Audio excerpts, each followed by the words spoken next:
Spoštovane gledalke, cenjeni gledalci, dobrodošli v še eni oddaji Mladi na razpotju. Danes v malce drugačni obliki in sicer v prejšnjih oddajah smo se pogovarjali predvsem s predstavniki mlade generacije, ki so nam razsvetlili svoj pogled na svet. Danes pa smo se odločili za eno prav posebno temo in sicer primerjava odraščanja v danes in nekoč. In o tem nam bo malce več danes povedal moj gost, in sicer Aleš Leko Gulič. Novinar. Tudi. Učitelj tudi. In najbolj znan nam pa kot politik, ne? Ja. In motorist. Odvisno, ne. Tistim, ki sem jih učil, sem bolj znan kot učitelj. Aha. Pa tukaj v Zasavju še vedno kot urednik in novinar. Drugod po Sloveniji pa res bolj kot ne kot poslanec v mandatu 4-8 in kasneje direktor urada za verske skupnosti. No, preden začnemo, bi še najprej vprašal Leko, a je to vzdevek? To je pot, ki je pač iz mladosti, ne. Tako, če se kar lotiva tega. Meni je ime Aleš in tam je bil en sosed, ki je Dolenc, oni A na začetku ne rečejo in me je klical Leško. In ta Leško je pač zrasel in je postal Leko. Tako, zelo preprosto. No, kar začnemo s prvim vprašanjem, in sicer pojem mladost. A je mladost pogojena z leti ali drži tisti izrek mlad si toliko, kar se počutiš? Ja, seveda je pogojena z leti, z vsem, kar spada tja do, evo, zdaj bom rekel 35, ko sem bil jaz mlad, je veljalo tja do 25. Mladost se daljša. To drugo, ne, je pa dobra tolažba, se strinjam, ja. Aha. Kaj pa vi menite se bolj nagibate k temu, da je mladost večna ali se nekje konča? Ne, mladost prav gotovo ni večna, ne. Mladost se pač končuje, ne, izginja, tako hlapi. Naenkrat vidiš, da je ni več, ne, ampak ne moreš pa reči, kdaj je bilo konec, ne. A se težko soočiti s tem? Ne, jaz mislim, da ne. Pač to spada zraven. Je pa res, da en del tega, ne, vedno ostane v vsakem človeku. Mislim, ta otrok, ne, ki živi svoje življenje naprej, tudi pri zelo starih, ne, se to zna videti, ko ni več zavor in tako naprej. Ampak pač mladost pomeni pač ne samo to lastno počutje pa lastno občutenje, ampak tudi umeščenost v družbo, ne, in tam si, ko začneš v šolo hoditi, ko končaš šolo, ko iščeš službo, ko ustvarjaš družino, to pač niso notranje zadeve, so zelo zunanje, ne, in jih je treba obvladovati, ne, tako pač odraščaš. Tisto veselje, ne, mladega človeka, pa jaz mislim, da ostaja v vsakem, ne, da ta radoživost, tudi vedoželjnost in tako naprej, ker če tega ne bi bilo, jaz mislim, da bi tudi človeštvo čisto drugače šepalo. Zdaj, vi ste odraščali v nekdanji državi Jugoslaviji. Ja, tako, so mladost. Danes je v Jugoslaviji, imamo zelo mešana mnenja. Eni jo gledajo izrazito negativno, drugi pač bolj pozitivno, nekaterim je nostalgija, nekaterim niti ne. Pa me zdaj zanima, kako ste vi kot mladi pač doživljali življenje v nekdanji republiki? Ja, zdaj ta, bom rekel, retrospektiva je seveda odvisna od tega, kako je kdo pravzaprav šel skozi tiste čase. Enim je bilo sorazmerno udobno in ti so pravzaprav, se mi zdi, najbolj kritični zdaj, ne, ali pa najbolj pluvajo, niti kritika ni. Tisti, ki so najbolj hajlali onemu sistemu, ga zdaj najbolj zmerjajo. To je tudi najbolj zaradi slabe vesti. Večina ljudi je šla skozi to, rekel, dokaj brezbrižno. Zaradi tega, ker je bil sistem pač postavljen sorazmerno brezskrbno in usmerjen v večnost. Takrat se je pač mislilo, da bo vedno tako, da ne bo nobenih sprememb. Seveda spremembe so prišle in zdaj je pa že potem drugače. En del, tisti, ki so bolj vezani na svoje mladostne dogodivščine in veselja, so najbrž bolj naklonjeni tistemu času. Sploh, če niso bili politično aktivni ali pa izpostavljeni ali kakorkoli. Tisti, ki so bili bolj underground, kot se reče, ali alter, tisti so imeli pa seveda tudi v prejšnjem sistemu kakšne težave in jasno je, da, bom rekel, ker niso takrat hajlali, tudi zdaj ne hajlajo. To je drugače, pač bila je to neka domovina, bili smo vzgojeni zelo patriotsko, to moram reči, in najbrž je ta patriotska vzgoja takratna, se pravi tista do leta, ajde bom rekel 80 ali pa še malo čez, tudi močno zaznamovala potem osamosvojitev, ker če ne bi bilo tega naboja, ne bi bilo ničesar. Tako da stvari niso, zgodovina se ni začela leta 87. Kako je pa takrat recimo država skrbela za mlade, recimo, so se mladi mogli recimo bolj sami vsem znajditi ali... Nikomor se ni bilo treba kaj veliko samemu znajti. Zato je pa le bilo sorazmerno dobro poskrbljeno. In za šolanje, in za službe. Čeprav potem v zadnjem obdobju so bile že, bom rekel, tudi drugačni pogledi na to. Nekaj takega, kot se zdaj dogaja, recimo z odnosom do šolstva, nič splošnega izobraževanja, slabo izobraževanje in tako naprej. To je bilo v 80-ih letih ravno tako. So poskušali z usmerjenim izobraževanjem, da bi stregli, takrat se je reklo, združenemu delu, se pravi gospodarstvu, ampak zadeva se ni obnesla. Ne takrat, niti enkrat prej, ko so že to poskušali, pa tudi zdaj se ne bo. V glavnem, nič kaj veliko se ne naučimo. Kako ste pa vi doživljali svojo to Jugoslavijo? V redu je bilo. Jaz moram reči, da imeli smo jo na nek način za svojo širšo domovino. To, kar si zdaj recimo želijo te eurofili, navdušenci nad Evropo, se pravi, da bi ljudje imeli občutek, da so državljani Evrope in tako dalje. Takrat je bila pač to Jugoslavija. Se pravi, bil si državljan Socialistične republike Slovenije, to je bilo zelo jasno, jezik in tako naprej, tudi šolski sistem ali pa en del programov šolskih je bil zelo, bom rekel, nacionalno usmerjen, patriotsko tudi, tako tudi na Hrvaškem, Srbiji in tako naprej. Potem bila pa še pač ena stopnja više, to je bila Jugoslavija, se pravi potni list, državljanstvo, vojska in pač nekaj teh zadev, kar pa nam ni bilo tako všeč. To moram pa reči, mi smo takrat si vsi želeli, hoteli, tudi zahtevali kasneje, da recimo služimo vojni rok v Sloveniji in tako naprej, ampak to se je zelo pozno začelo uresničevati. Nekatere stvari so nam bile zoprne in odveč, nekatere so bile pa zelo, zelo v redu. Pač ta slogan bratstvo in enotnost ni bil samo slogan, ampak se je poskušal udejanjati tudi na, evo, prej na teh velikih akcijah, delovnih in tako naprej. Ravno te akcije, pa to, pa recimo pionirčki, pa to, kako ste, a ste to vi osebno to doživljali kot neke vrste? To je bila imenitna reč. Ja, imenitna. Do sprejemu pionirja je prav gotovo.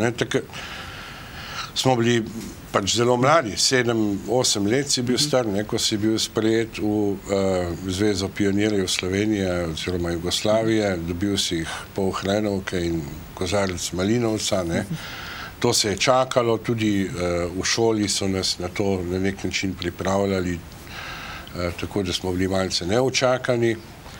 No, potem oni sprejemu mladino je pa že tako mimo šel, da se ga v bistvu niti ne spomnim. Pač je odvisno, koliko si bil star in tako naprej. Se je pa veliko dalo na to, sploh na ta 25. maj, dan mladosti, celo več kot na pionirčke same, ampak tam se je pa bolj po segmentih.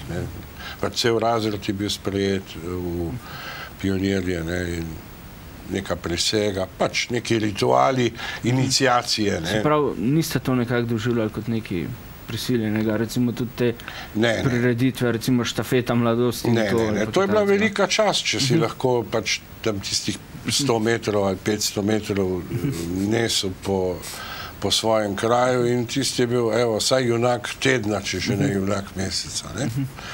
Pač bil je neki zbor, v tem, to so bile pomembne zadeve. Jaz tudi vem, ko je 67. leta prišel maršal Tito v Trbovlje in sem bil izbran, da Jovanki dam šopek, ker dekle je dalo pa Titu, je bilo to pač neka velika čast, tudi tako predstavljeno in to se je pač prijelo. Tudi če sam nisi bil, ne vem kako navdušen, je bila pa okolica tako, da se je to nalezlo. Ja, to so take nalezljive bolezni. Torej ste videli Titota in Jovanko od blizu? Ja, blizu. Potem sta šla pa v delavski dom. Nas so nagnali, smo bili že odveč, ko smo pač opravili svojo dolžnost. Kakšna pa zgledata od blizu? Se ne spomnim zelo dobro, veš. Jaz se spomnim je bilo kaj treme, no? Vsega, ja seveda je bila trema, velika trema. Trema mora vedno biti, trema je vendarle neka odgovornost do tistega, kar ti kdo zaupa, da boš počel. Tako da je bila pač trema, tako kot če si v šoli vprašan bil, ali pa če si moral, ne vem, kam jeti, kot nekaj povedati, tako naprej. Ja, to so pač take zgodbice. Ampak vse to je tudi danes, to je zelo podobno. Čeprav se reče, da je samo pri Titu bil kult osebnosti, ampak to niso zadeve, ki bi jih te marketinške pa PR-ovske službe počele, to pač ljudje tudi sami počnemo. Ker pogledajte, že če pride eden od teh recimo predsednikov strank, kako ga pač njegovo članstvo povzdiguje, tudi če je njemu do tega ali pa ne. Ene bolje, ene manj, ampak vendarle posod je ta idolatrija teče. Podoba Tita vam je bila nekako, če danes gledate za nazaj kot kult osebnosti? Ja, se pravim, meni pač te zadeve nikoli niso bile odveč. Ne odveč. Nikoli tako brez madežne, da bi rekel, zdaj to je pa in sploh. Dobro, takrat 67 leta, ko sem bil star, 13 let ali nekaj takšnega, še mogoče, je bilo to le nekaj imenitnega, ampak kasneje smo pač tudi videli, da vse stvari niso tako lepe in dobre. Že 60. leta so se kar dobro poznala, takrat je bila, ne vem, v Jugoslaviji, pa tudi v Sloveniji velika brezposelnost, takšna približno kot danes. Samo bila je rešitev ta pač, da so ljudje odšli v zdomstvo. Tako kot danes odhajajo pač v druge države. Takrat je bilo to bolj organizirano in tudi država preko nekaterih podjetij poskrbela za to. Zdaj je pa pač to individualno, ampak številka je zelo podobna. Če seštejemo vse te emigrante slovenske v zadnjih letih, pa one v 60-ih smo tam na 20-30 tašnih in to je to. Tako da ni bilo vse, ni bil samo med in mleko, je pa res, da ljudem je bilo udobne. Sindikat je poskrbel za premog, za krompir, za televizorje, za ne vem kaj pač, kar je bilo te potrošniške zadeve. Meje so bile kolikor toliko odprte, pač vsaj v tej državi se je dalo, za mnogo držav ni bilo treba vize, glavnem, bila je pač to čisto spodobna država. Koliko ste bili pa takrat mladi, danes nekako, lahko kot predstavnik rečemo, da sem še mlade generacije, da smo nekako obremenjeni z politiko in določenimi temami. Kako ste bili, recimo, vi mladi seznanjeni s tem dogajanjem? A se je veliko, recimo, govorilo o teh bolj, bi rekel, temnih poglavjih, recimo, od Goli otok? Za Goli otok se je prav gotovo vedelo. Za Goli otok se je vedelo, za poboje se sicer v šolah ni govorilo, ampak med ljudmi se pa je. Vsaj tu, kar je bilo lokalnega. To smo, rekel, ne na veliko vedeli, ampak smo poznali. No?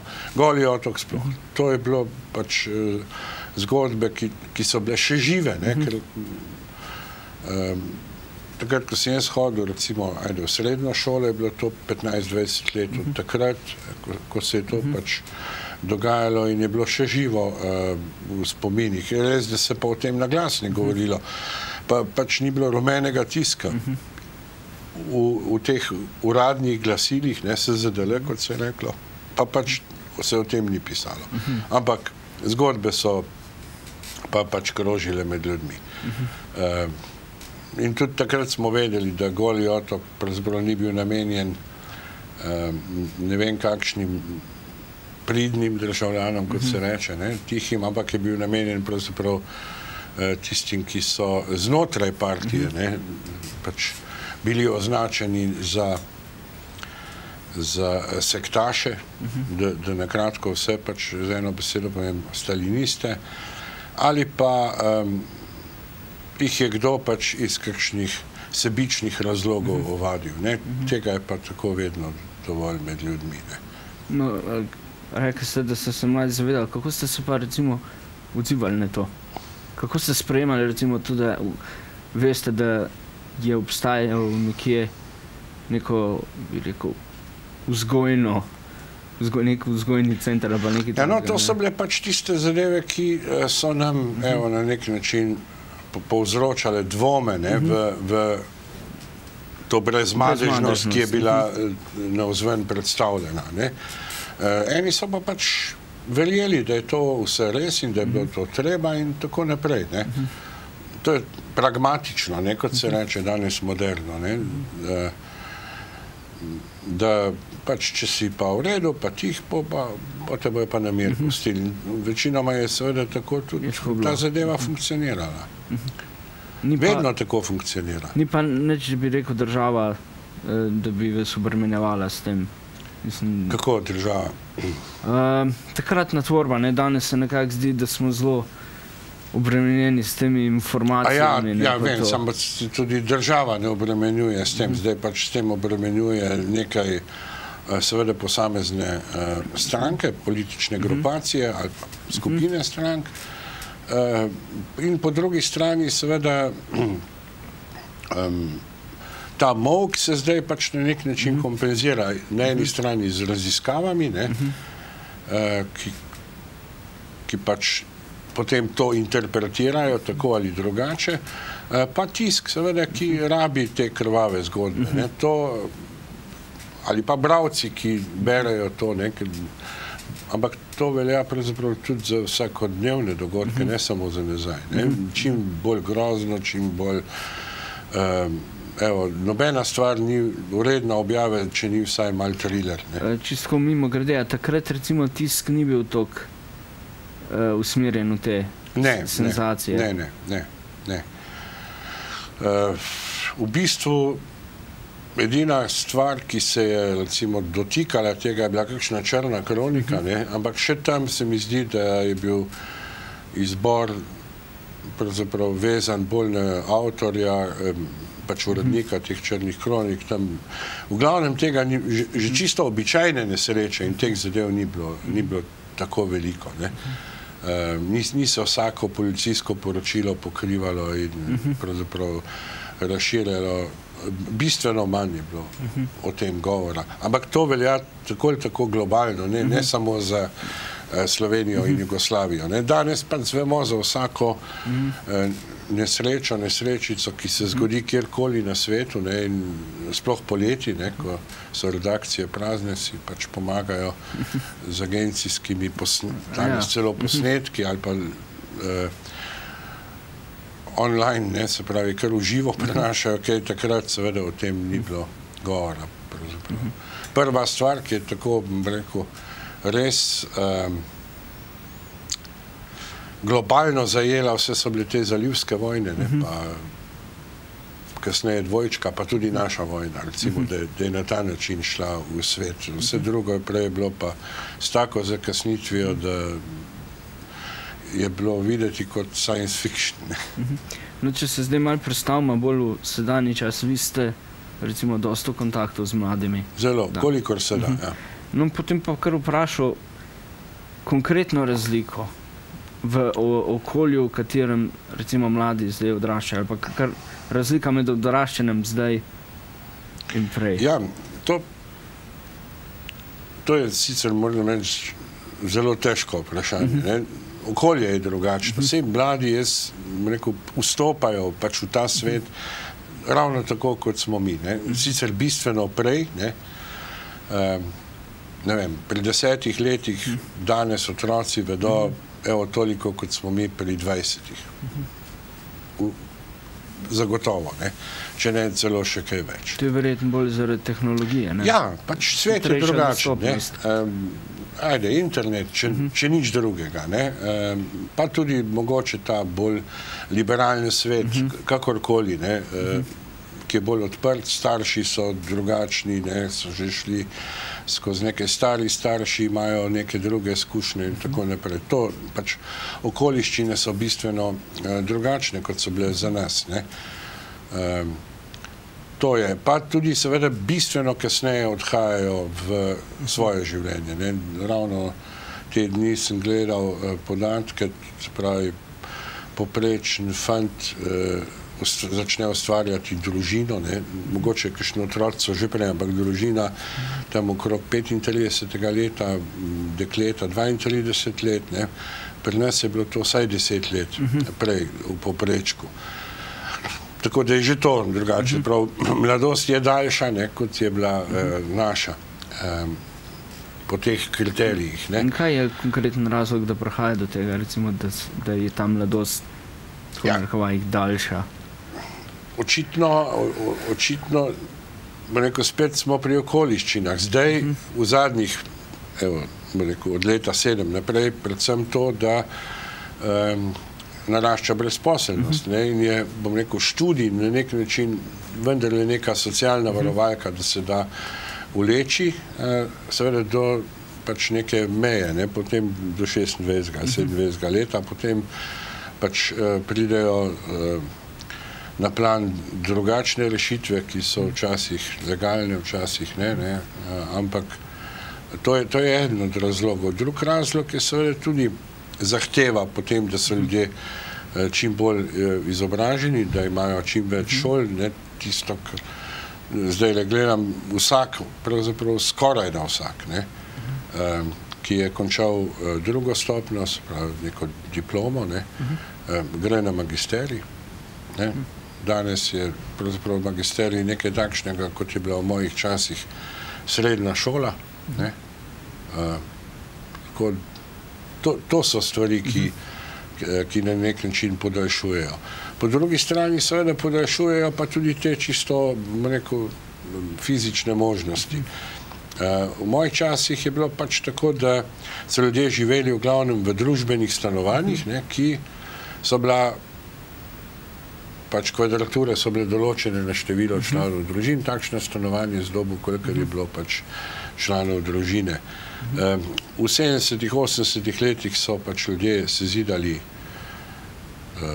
veliko hiš, ne, to vemo, kako je v Sloveniji, da je Slovenec brez hiše pravzaprav drugorazredni, ne, v občem pogledu, ne.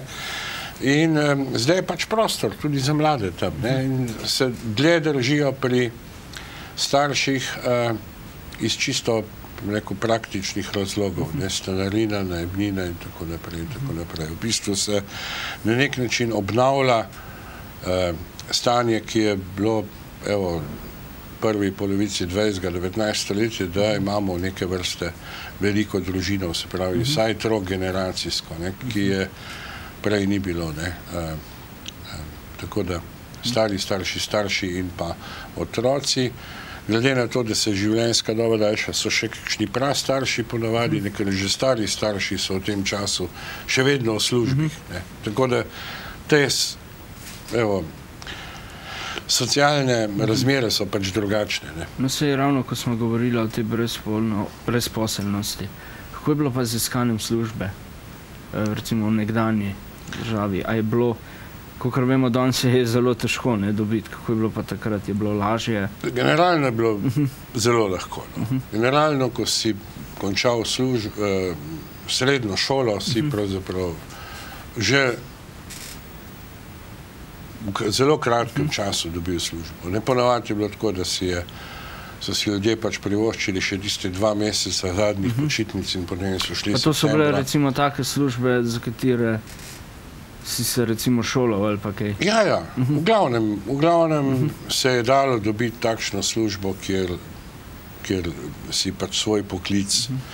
To je bila ena sicer dobra stvar, po drugi strani je bila pa tudi slaba, ker se je seveda kasneje videlo, ko se je začel osip delovnih mest v Sloveniji, se pravi v Zasavju, sredina 90-ih let, ko so ljudje naenkrat bili nezaposljivi zaradi tega. Ker ko je končal šolo, je šel pač, v strojno, po preprostil zadevo in v tistem trenutku je bilo videti, da bo tam ne veke komaj. Glavno, ni bilo videti konca. Seveda, konec se je zgodil in potem so ljudje imeli hude težave, predvsem s to prilagoditvijo na nov sistem, ko je bilo treba se aktivirati. To so bili ljudje srednjih let ali pa poznih srednjih let, ki so iskali na novo službo. Se tudi znali niso tega početi. Tako da so bile, čeprav čisto pri vseh pa seveda tudi ni bilo tako. So bili poklici, zaradi katerih je bilo treba pa že takrat jeti na vlak, pa se v Ljubljano voziti, ali pa kam dlje, ali pa preseliti se. Ampak večina je živela, kar se tega tiče udobno. Zdaj bolj še eno težko vprašanje in sicer, zakaj danes mladi tako težko dobimo neko službo? Oziroma tako službo, ki bi bila recimo vredna tistega, za kar smo se šolali.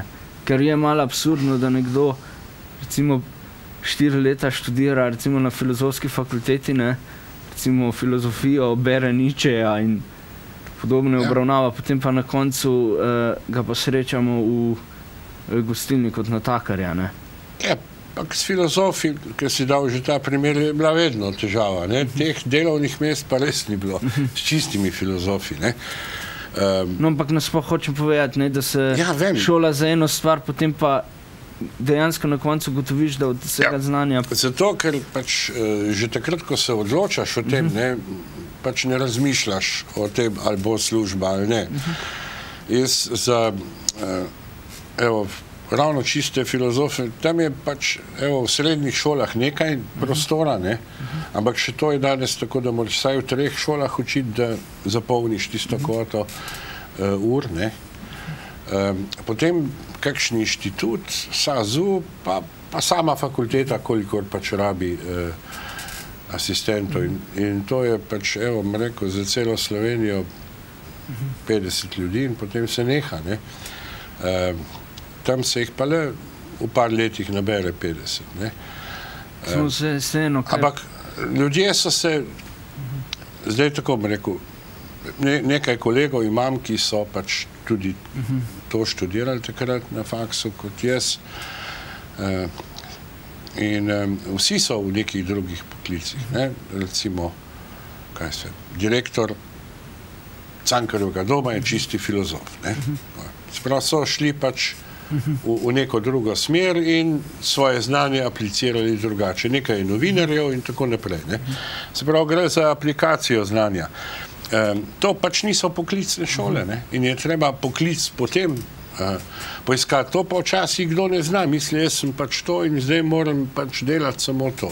No, ampak recimo kak bolj konkreten primer, jaz osebno poznam veliko kolegov, ki so recimo študirali prevajalstvo in recimo sem šel pred kratkim gledati seznam neplačnikov za prevajalstvo in seznam je ogromen. Mislim, to nekako ne razumem, kako...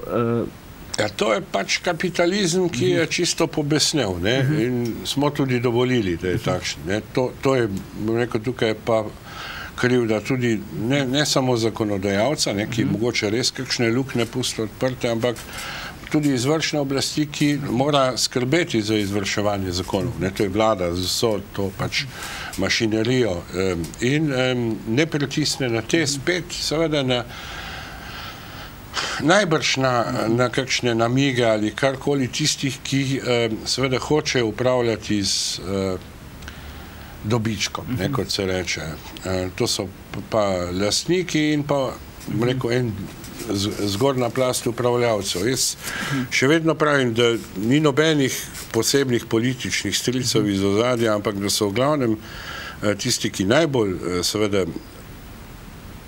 surovo vplivajo na to, da se z ljudmi grdo dela v tej državi, lastniki in pa zgornja plast upravljavcev.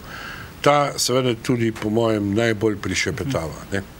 Da se kakšna stvar potem davčni nadzor in tako naprej, plačilo, tudi ukinitev SDK-ja je bila prav gotovo posledica tega, da je bančni sektor hotel te transakcije imeti čez sebe, da je pač s tem služb. Tukaj bojo še hude težave. Jaz se recimo v zadnjih par letih srečujemo z očitkom in sicer s takim, bi rekel, zelo prisotnim prepričanjem. Tisti, ki ne dobi službe, je ali len, ali pa je premalo iznajdljiv. Ja, zdaj ta iznajdljivost je seveda... Mene bolj v bistvu to zanima, a je nekdo, ki ne dobi službe, si sam za to kriv? Ne. Kar se mene tiče prav gotovo ne.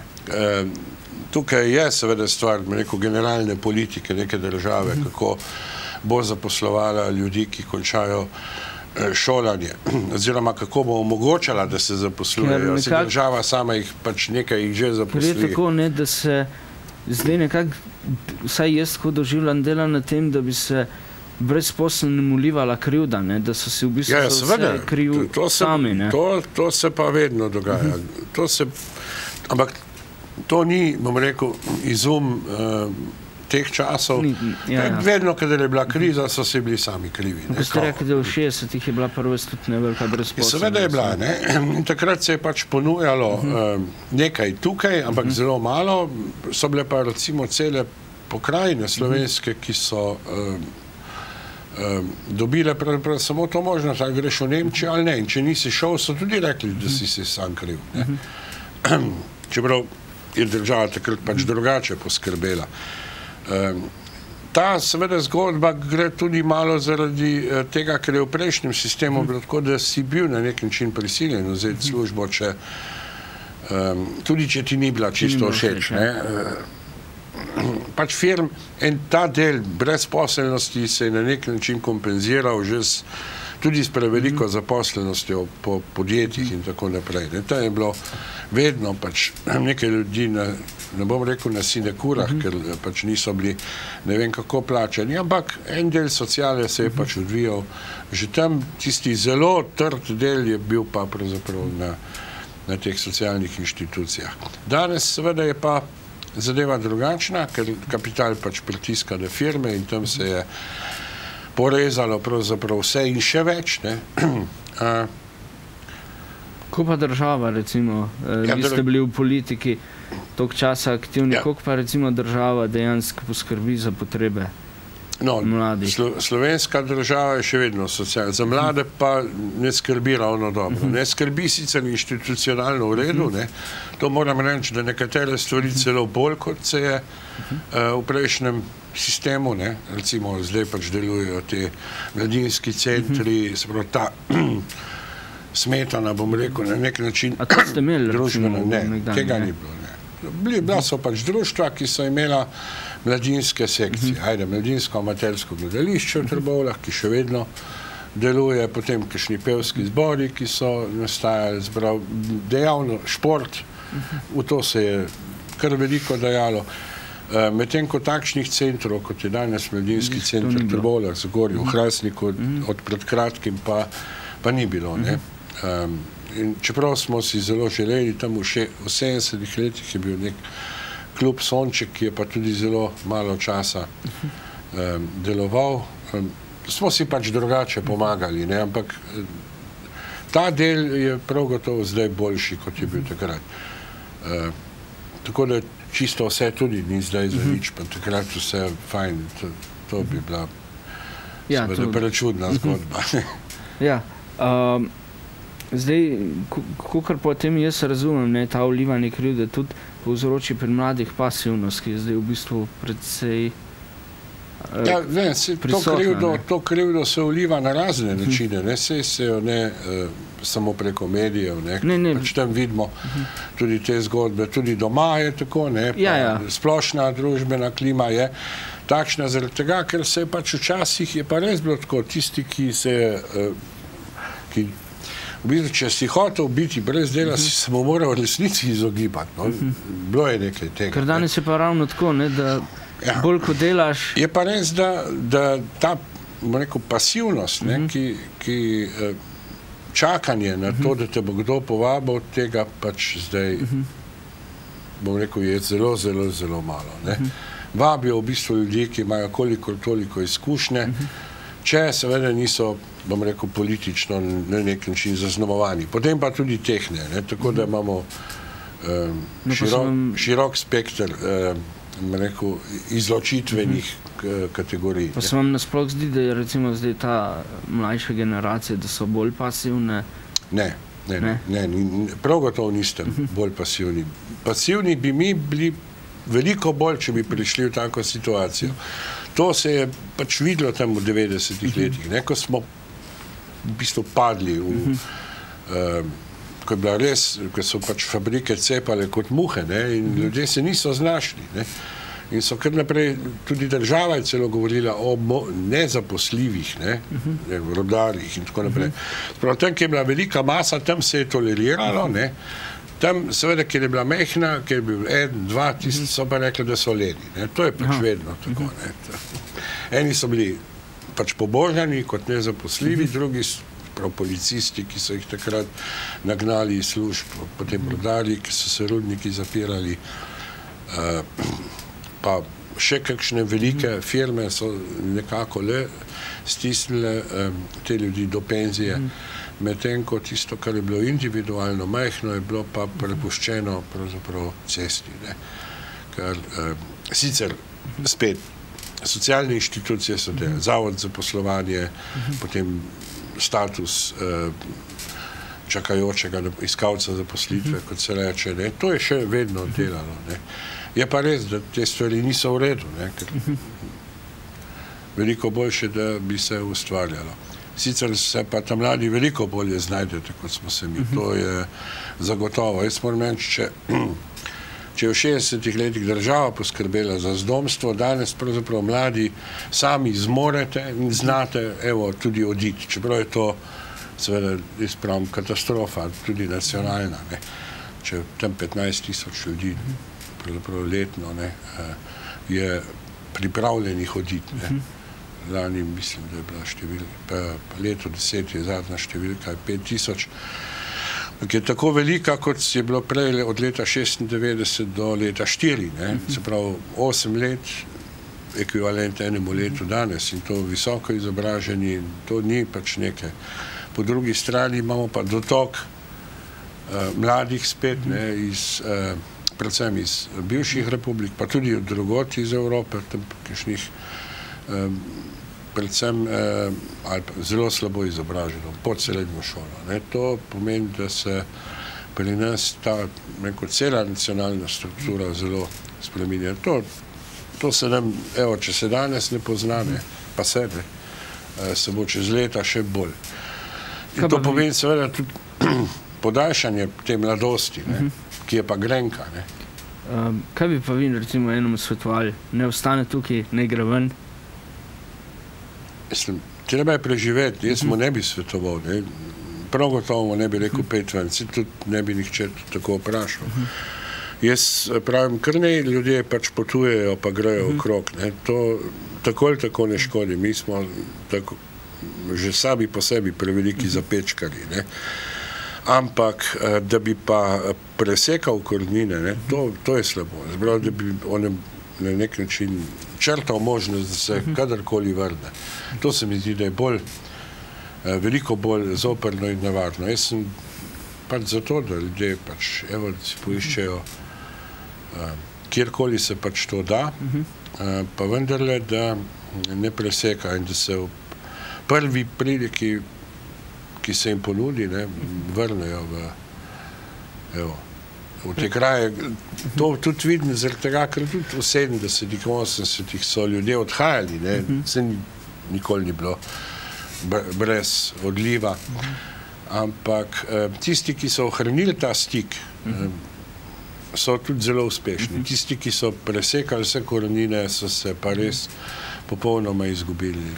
Tudi ko sem hodil okrog po svetu, predvsem s temi stiku z izseljenci, z domci, sem videl tisti, ki so imeli stik, so tudi znali kaj prispevati, evo, k matični domovini, skupnosti, državi. Tudi vrnili so se tisti, ki so pa pač, evo, rekel, špekulativno, kjerkoli so pa pač izginili. No, ravno malce nazaj ste omenili ravno katastrofalno v bistvu te zdaj spremembe v šolskem sistemu. Vi ste bili zaposlen kot učitelj, ne? Kako doživljate recimo zdaj, kakšne spremembe so se dejansko zgodile v šolskem sistemu? No, zdaj se je na nek način satanizirala splošno izobraževanje, ne? To je odveč tega, to se zdaj začelo, to smo že doživljali v 80-ih letih, ko je bil šolski minister oziroma sekretar, se je takrat reklo, Stipe Šuvar, in se je pri nas uvedlo usmerjeno izobraževanje, črtalo se je maturo in tako naprej. To je do leta, ne vem, 94 je bilo tako.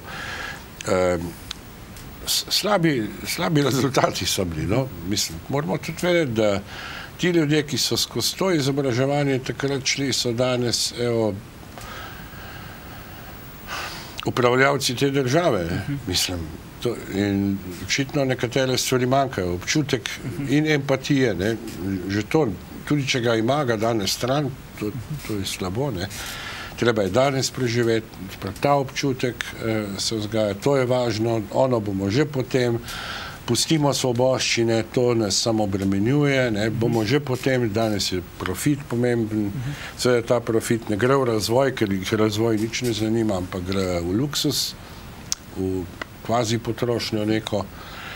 Tako da, in seveda ta zahteva, ne, bom rekel zdaj gospodarstva, da je treba izobraževati tako, da bodo ljudje, ki prihajajo iz izobraževanja, že kar vse znali, zato da bodo že drugi dan prinašali dobiček, je seveda zgrešeno. O tem je že v tistih letih pisal dr. Križanič, oče bivšega ministra, ne, ki se je hudoval nad tem, ne, kako se pauperizira, siromaši pravzaprav izobraževanje in je imel prav. Danes se vidi, da je imel prav in te kekci zdaj spet ponavljajo isto zgodbo, mislim.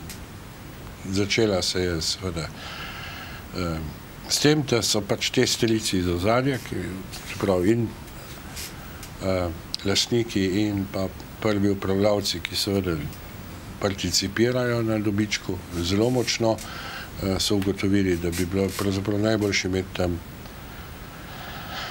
ne vem, robote, ne, ki znajo samo nekaj in ne zbolijo, ne zanosijo, se ne poročajo, pač in ves dobiček, vključno s tistim, kar se daje za zdravstvo in za pokojnine, bi bil njim na voljo. To je končna želja, ne, in vse drugo je samo lepo reči. Zdaj že nekateri delodajalci prav dajejo zaposlenim, pač, da morajo podpisovati pogodbe, da ženskam, ne, da določenem obdobju. Ja, morajo, mislim, se, dobro, to je sicer protizakonito in neveljavno in tako naprej, ampak je pa zoprnija, ne, predvsem za človeka, ki je v stiski in išče in tukaj ni prostovoljstva več, to je čista prisila, ne, to je novodobno, evo, hlapčevstvo, tlečanstvo, suženjstvo, kakorkoli se to imenuje. In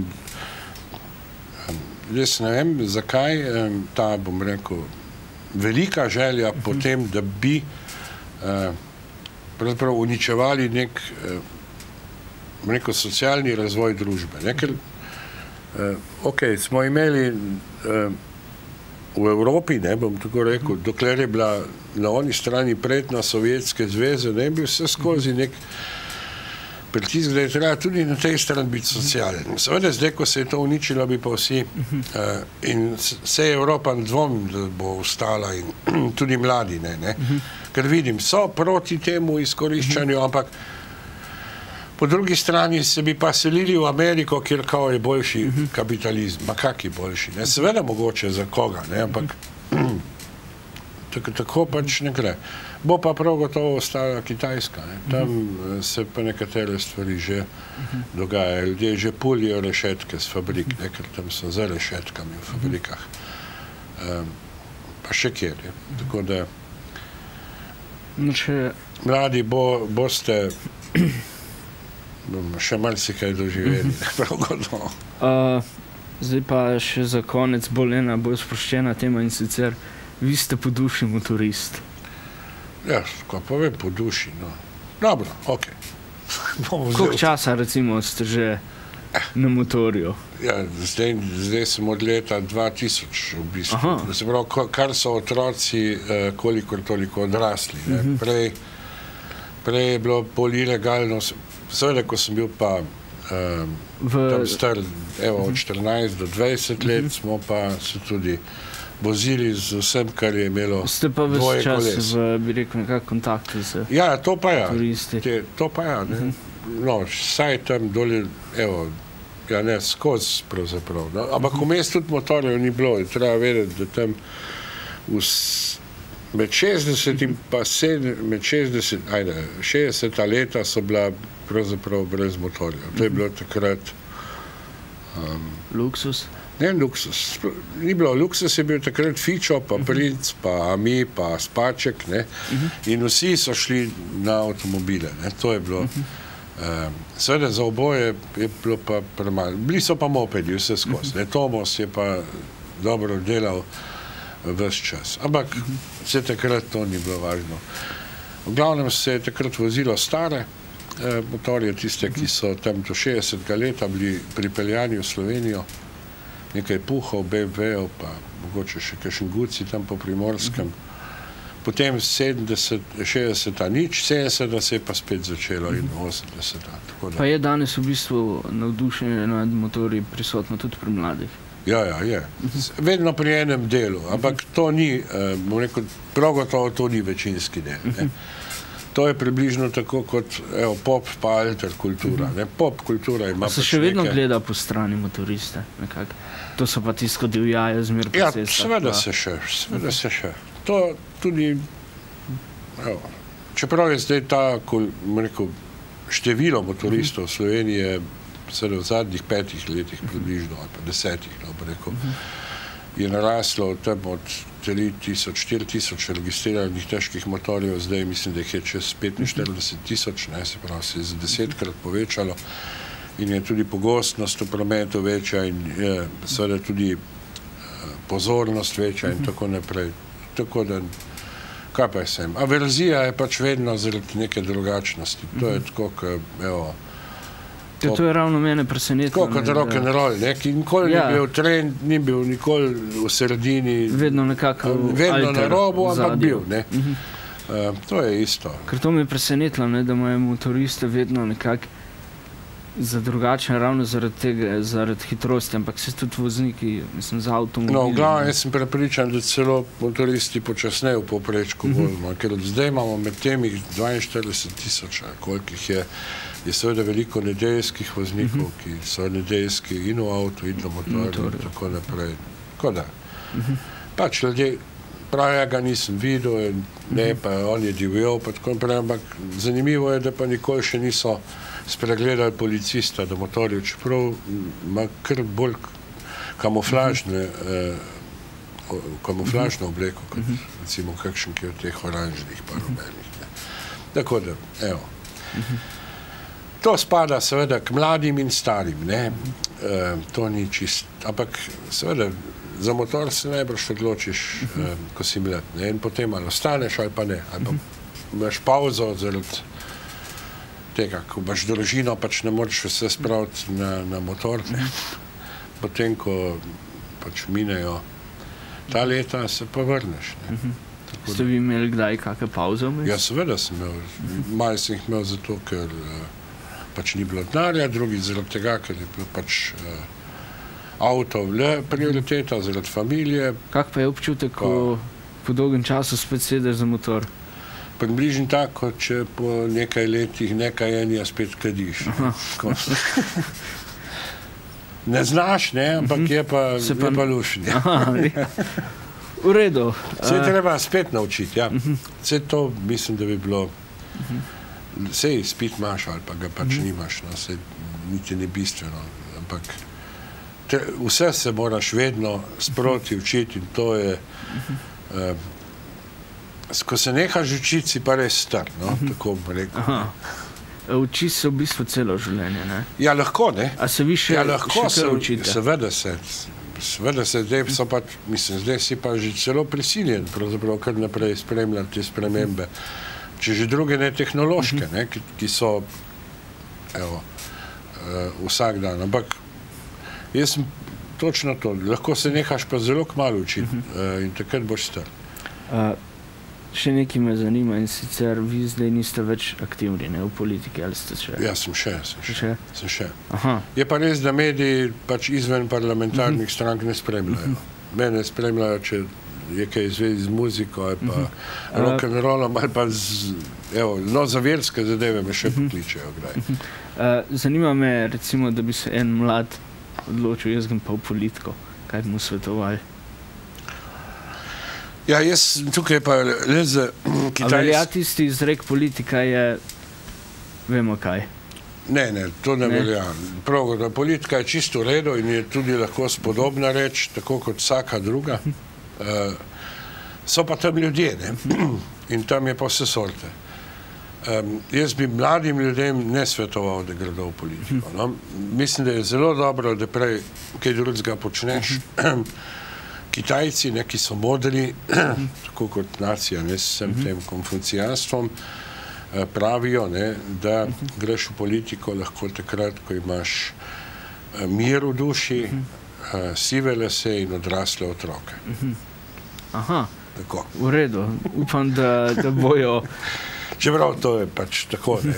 Je pa v redu. Jaz mislim, da so v politiki dobro, da so vsi, ne. Da so mladi s svojim nabojem, svojo željo po spremembah, stari s pač modrostjo in izkušenostjo in srednji, ki so tako pragmatični, ne. Ampak je pa nevarnost seveda, da vsi postanejo pragmatični, ne. To je pa najslabše. Pa se čuti recimo ta medgeneracijski prepad? Vse ni prepada.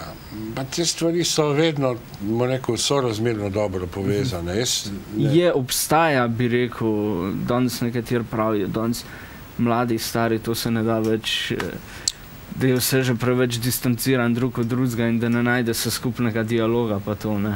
Ja, ponavadi je celo tako, da vnuki in dedje se dobro razumejo. Ta srednja generacija, ki ima preživetvene probleme, je pa v konfliktu z eno in z drugo. Ampak to je bilo vedno. Evo, Krsnik tam piše o mačkovih očetih in tako ne, pa če gledamo še bolj nazaj. Vedno je bilo to tudi pravzaprav zelo pod drobnogledom ljudi, kaj početi in tudi danes. In tako, ampak ni pa to tragično. Je pa res, da je zdaj, ker se ta mladost podaljšuje, se pravi, evo, če rečemo tja v 30 leta, je mladih seveda veliko več, pa tudi čisto starih je že zelo veliko več, ker se tudi življenjska doba podaljšuje in ta srednji so najbolj stisnjeni in zato najbolj vreščijo in prelagajo krivdo enkrat na čisto stare, ker so v prejšnjem sistemu vse pokvarili in zdaj v čisto mlade, ker ničesar nočejo razumeti, pa leni so, pa tako naprej. Že v Rimu so pisali o tem, da je to grozno. V redu. Najlepša hvala za tale izčrpen intervju, da smo se malo razširili. Hvala za vabilo, pa hvala poslušalcem, da ste potrpeli, če ste potrpeli. kaj bi rekli zdaj mladim, če bi pogledali tam v kamero in... Uživajte življenje. Mladost ali to nasploh vse? Uživajte življenje najprej kot mladi, potem kot srednji, potem kot stari, pa boste vedno mladi. V redu, super. To je bilo to. Najlepša hvala gostu za intervju in se vidimo v naslednji oddaji Mladi na razpotju.